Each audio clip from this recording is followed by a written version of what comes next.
안녕하세요. 강남역 1번 출구 1번 거리 김종률 아카데미 원장 김종률입니다. 우선 제가 지난 영상에서 한 가지 빠뜨린 것이 있어서 그거에 대해서 말씀을 드리고 이번 영상 내용으로 들어가도록 하겠습니다. 제가 지난 영상에서 도로 지정 공고에 대한 이야기를 했었습니다.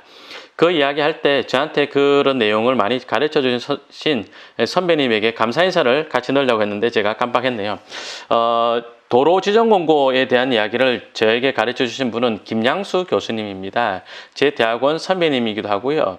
도로에 대해서 도로 지정 공고라든지 대지와 도로의 관계 이런 걸 강의하시는 선생님들이 굉장히 많이 계신데 저는 김양수 선생님 로부터 굉장히 제대로 잘 배웠습니다. 그 배워가지고 강의라든지 투자하는 데 써먹는데 아주 큰 도움이 되었습니다. 이 밖에도 뭐 도로에 대한 모든 것 정미로 박사님 강의도 들었고요. 정미로 박사님 강의도 정말 큰 도움이 되었습니다. 자, 그런데 뭐 정미로 박사님보다도 김양수 교수님께 먼저 배웠기 때문에 감사 인사 드리고, 그리고 여러분들도 도로에 대해서 좀 더 깊이 있게 배우고 싶다면 서울에 계신 분이라면 김양수 교수님의 수업을, 지방에 계신 분이라면 정미로 박사님의 수업을 한번 들어보시길 권합니다. 저한테 너무 어려운 거 묻지 마세요.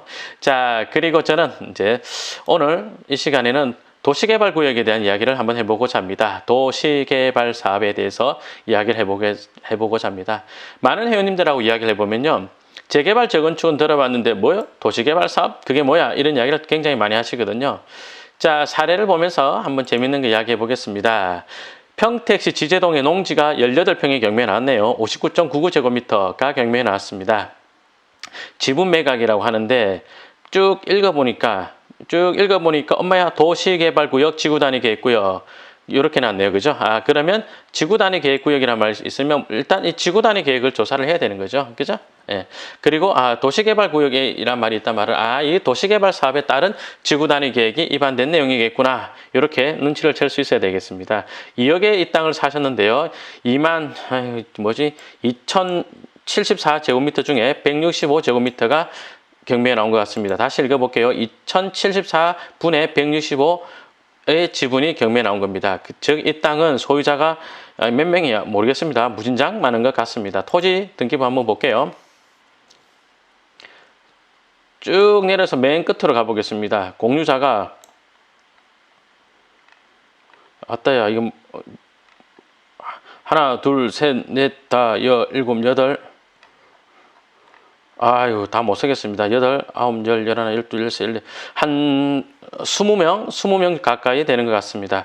20명 가까이가 이제 이 땅을 공투로 사셨나 봅니다. 자, 그래가지고 압류도 있고 그냥 지그들끼리 찌집뽑고 하는 것 같은데, 자, 이 물건의 가치 한번 평가해 보기로 하죠. 자, 그 지제동 이 동네가 어디냐면요, 도시개발 사업을 하는 지역인데 스카이뷰 볼게요. 원래 이 동네가 요렇게 이 농지가 이렇게 많은 지역이었습니다. 이렇게 스카이뷰 보시면 이렇게. 자, 지제역이 이제 KTX가 정차하는, SRT가 정차하는 그런 역이죠. 그죠? 그리고 요 서남 쪽에 여러분 잘 알고 있는 삼성전자가 고덕국제신도시에 입주해 있는 곳이기도 합니다.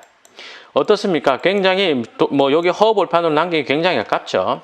그래서 이 땅 주인들이 그럼 우리끼리 뭉쳐가지고 신도시 만들어보자. 미니 신도시 한번 만들어보자. 그래, 알았어. 그래가지고 땅 주인들이 뭉칩니다. 어디서 어디까지? 여기서 한 요 정도 되는 사람들이 뭉쳐요. 뭉쳤다는 말을 조금 유식한 말로 조합이라고 합니다.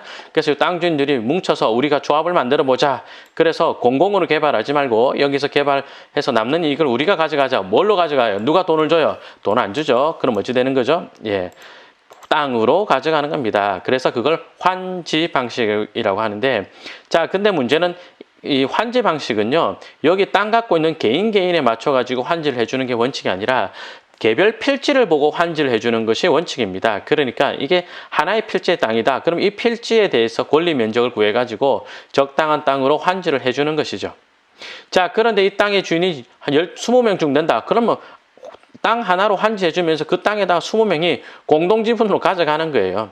그런 형태로 되는 땅인 거죠. 자, 그런데 재밌는 것이 59.99제곱미터가 경매에 나왔습니다라고 했는데 등기부를 보면 자, 이거 볼게요. 전체 면적 2074제곱미터 중 165제곱미터를 매각하는 겁니다라고 했죠. 근데 경매지는 59.9라고 나왔죠. 요 두 차이가 뭐냐? 예, 이게 왜 그러냐면 원래 땅은 요 땅이 맞아요. 전체 면적의 2074제곱미터 땅 중에서 165제곱미터를 매각하는 게 맞는데 환지 받을 땅의 면적을 구했더니 요건 거예요. 이해되세요? 자, 그러니까 환지 받을 땅이 감정평가서를 보면 아마 내용이 나올 것 같은데 2074제곱미터 땅이 뭐 3분의 1 가까이 줄었죠. 그죠? 2074제곱미터의 땅이 예를 들어서 한 600제곱미터 정도의 땅으로 환지가 되는 겁니다. 원래 땅이 훨씬 더 큰데 선생님 손해나는 거 아닙니까? 아닙니다. 자, 그전에 땅은 아마도 여기가 뭐 생산 녹지 지역이었나 아마 생산 녹지 지역인가 아마 그랬을 겁니다. 생산 녹지 지역 아니면 생산 관리 지역이었을 거예요. 그런데 지금 돌려받는 땅은 자 평택지대 도시개발구역 내에 소지하는 토지로서 환지 예정지도상 15블록 6로트에 해당되며 용도지역은 준주거지역으로 이를 기준으로 평가하였습니다. 라고 나오죠. 그러니까 이 땅은 그전에는 생산관리지역이었으나 면적은 3분의 1로 줄었으되 용도지역이 준주거지역으로 되니까 토지의 가치가 훨씬 더 올라간 케이스라 이렇게 말씀을 드릴 수가 있을 것 같습니다. 자, 토지 이용계획 확인서를 보더라도 2074제곱미터가 맞죠. 여기에서 얼마의 지분이 나오는 건데 근데 환지받을 땅이 어떤 땅이냐 요렇게 요 표시를 여기다 해놨죠. 그죠? 15블록 6로트 요 땅입니다. 요 땅에 돌려받을 것이고 이 전체 땅에서 지금 경매 나온 물건 소유자의 지분이 18.1평인 겁니다. 59.99제곱미터입니다. 그래서 경매 나오기를 59.99제곱미터입니다. 라고 한 거죠. 그렇다면 여러분들이 이 물건에 대한 가치를 평가할 때는 어떻게 되느냐? 조합에다가 지구 단위 계획을 물어봐야 됩니다. 지구 단위 계획을 문의를 해가지고 이 땅에서 지을 수 있는 건축물이 어떤 것이 있고 용도는 어떤 겁니까? 라고 물어봐야 되겠죠. 물어보고 나서 이 땅이 어느 정도 가치가 있구나 라고 평가를 해가지고 이 물건의 입찰 여부를 결정하시고 또는 그 입찰가를 결정하시면 될 것 같습니다. 얼마 정도 하면 될까요?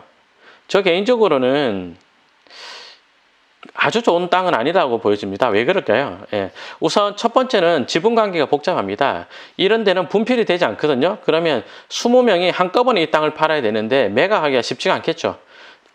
아직 한 번도 본 적이 없는 사람이고 다른 등기부를 보니까 다른 사람들 지분에 대해서 압류가 막 붙어 있거든요. 그러니까 그런 관계가 다 정리가 되어야 매각을 할 건데 매각이 쉽지가 않아 보입니다. 첫 번째 의견 맞추기가 쉽지 않을 것 같고 자, 그다음 두 번째 하나가 이 토지 투자 이야기인데 상가 이야기를 해서 조금 어려울지 모르겠는데요. 그 굉장히 좋은 상가책이 하나 있죠. 그 나는 집 대신 상가에 뭐 그 책에 보면 그 저자가 굉장히 상권 분석에 대한 이야기를 굉장히 잘 해놨는데 죄송합니다. 예. 택지개발지구의 준주거 지역은 좋은 땅이 별로 없어요. 우리가 용도지역이 준주거지역이다 이랬을 때는요, 주택도 지을 수 있고, 건생도 지을 수 있고, 뭐, 주택 중에서도 뭐, 용적률, 건폐율 70에 용적률 500 이래 주니까 굉장히 할 수 있는 것들이 많고, 일조권 사선 제한도 없고, 뭐, 아주 좋은 땅이에요. 준주거지역일 때는. 그런데 지구 단위 계획이 있고, 다시요, 택지개발지구의 준주거지역이다 이럴 때는요, 요거 근생상가 지어, 주택 안 돼. 이런 경우가 굉장히 많거든요. 제가 이거 지구 단위 계획을 알아보지 않았는데 아마도 여기도 도시개발사업구역 내에서 준주거 지역을 줬다는 것은 땡땡 프라자 지어라고 만든 땅 같습니다. 그렇게 된다면 이 땅의 가치가 어떻게 될까요? 그러니까 이 땅에서는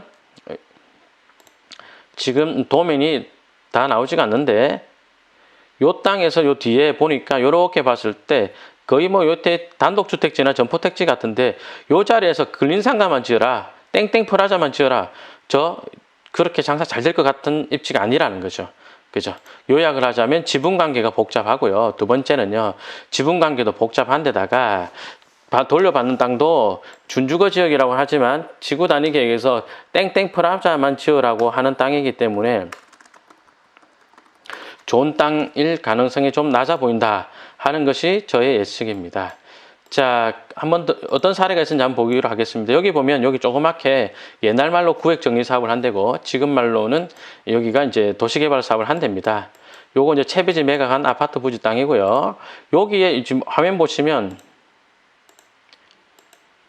여기 요만큼을 지구 단위 계획에서 준주거 지역으로 주고 지구 단위 계획에서요. 요만큼이 아니고 요까지도 해당되나 봅니다. 용도 지역을 준주거 지역으로 주고 땡땡 프라자만 지을 수 있게끔 지구 단위 계획에서 제한을 두고 있던 땅입니다. 여기 보시면 준주거 지역이라는 게 안 나오네요. 예. 근데 지구 단위 계획에서 혹시 이종 일반 주거 지역에도 지구 단위 계획에서 근생상가 아이고 아무것도 없냐. 예, 근생만 지어라라고 규정을 한 데입니다. 보니까 어떻습니까? 주택은 없고 상가만 지어라 이러니까 어때요? 다 저층 상가 지어놨잖아요. 그죠? 왜 그래요? 왜 그러긴 왜 그래요? 이 뒤쪽 배우가 단독주택지밖에 없고 상가주택 이런 거 있고 이러다 보니까 이 뒤쪽 유효 수요가 굉장히 취약하다 보니까 앞에 땡땡 프라자 지어봐야 장사가 잘 될 것 같지가 않죠. 그죠? 그러니까 요런 땅 환지 받는 사람들이 뭐 크게 재미를 못 본다. 이렇게 이야기를 하면 좋을 것 같습니다. 즉, 요 도시개발구역 내에 땅 갖고 있던 사람들 중에서 땅의 면적이 적었던 사람들은 요렇게 점포택지를 받았거든요. 이렇게 점포주택을 지을 수 있는 땅을 환지로 돌려받은 거죠. 그런데 땅의 권리 면적이 크다. 땅의 면적이 컸던 사람들이 이런 걸 받았는데 받고 보니까 엄마야 이 뭐 하고 있어? 지금 농사 짓고 있죠. 그죠? 예. 이러고 있는 거죠. 그러니까 여러분들이 환지 받을 땅의 가치를 보고 도시개발구역의 물건에 대해서 가치를 평가할 수 있어야 되겠습니다.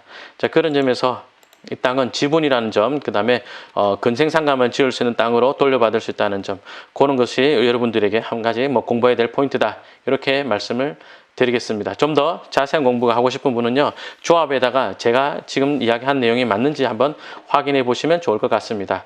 참고로 저는 조합에 문의를 하지 않았고요. 그냥 눈치상, 요거는 땡땡 프라자 지어라는 용도 준주거 지역이겠구나. 그래서 좋은 게 아니겠구나. 이렇게 본 것입니다.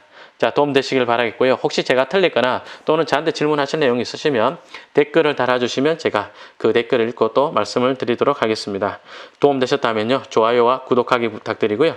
그리고 여러분들이 공부하고 있는 단톡방에도 한 번씩 공유해 주시면 고맙겠습니다. 좋은 내용으로 또 찾아뵙겠습니다. 감사합니다.